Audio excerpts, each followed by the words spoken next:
Good day, brothers and sisters. In the gospel for today, we saw the widow who offered 2 cents of coin in the temple box.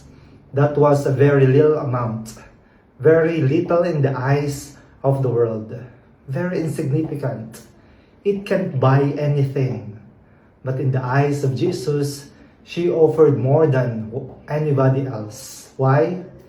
Because true generosity is not measured by quantity, but by love. The widow offered what she had with deep trust and love that God will provide for his needs. Many times, we are afraid to give or to be generous to others for fear that we will not fulfill our needs for tomorrow. But this widow teaches us that if we learn to be generous, God will take care of our needs.